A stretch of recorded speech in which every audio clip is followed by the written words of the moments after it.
et bienvenue au Club Éco spécial Talent du Vin. Ce soir, nous recevons Patrick Guillemotto. Bonsoir. Bonsoir. Vous êtes conseiller régional d'Aquitaine et vous êtes le parrain du prix équipementier et fournisseur pour cette première édition des Talents du Vin. Quelle est la politique régionale qui est mise en place en matière d'innovation viticole, justement ? Alors le Conseil régional s'intéresse à tout ce qui constitue le développement économique de la région Aquitaine, forcément avec, sous l'impulsion de son président Alain Rousset, dont vous connaissez le tropisme en la matière. Et puis il s'attache aussi tout particulièrement à essayer de mettre en symbiose le domaine de la recherche et de l'innovation avec les entreprises. Et la filière viticole n'échappe pas à cette règle. C'est ainsi qu'il a, par exemple, financé de manière très importante l'Institut des sciences de la vigne et du vin, l'ISVV, qui est un bâtiment magnifique qui se trouve du côté de Villeneuve-d'Ornon et qui a pour vocation d'accueillir les chercheurs autour de cette filière qui était très attendue dans le monde vitivinicole et qui donne des résultats en matière de recherche et développement tout à fait intéressants. Donc on le voit, un engagement conséquent. Cette année, c'est Souslikov qui a remporté le prix équipementier et fournisseur.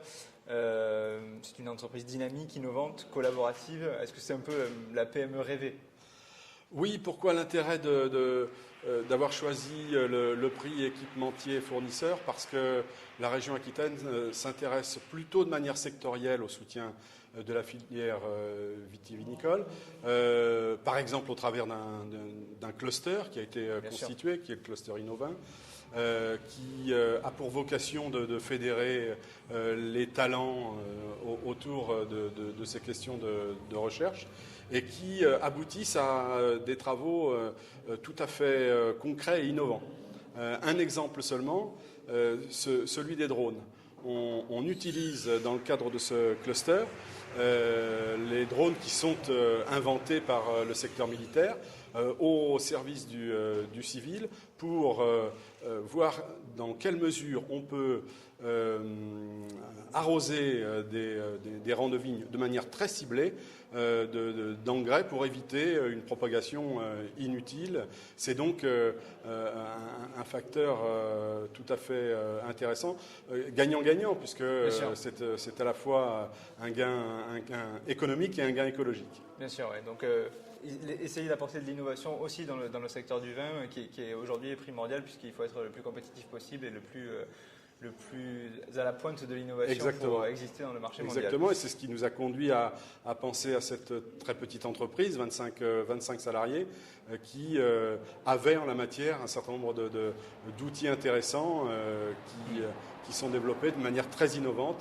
Et c'est ce qui intéresse effectivement la région, qui a d'ailleurs soutenu cette petite entreprise. Vous suivez de près également le dossier de la future cité des civilisations du vin.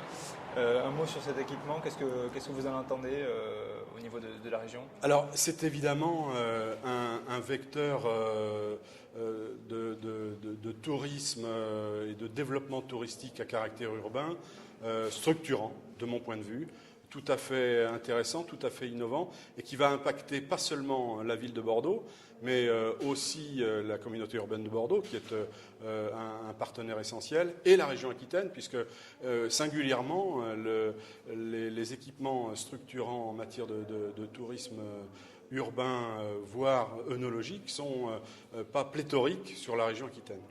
Écoutez, merci Patrick Guillemotto de m'avoir présenté l'action de la région Aquitaine en matière d'innovation.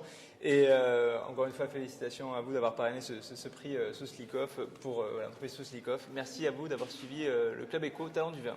Je vous remercie.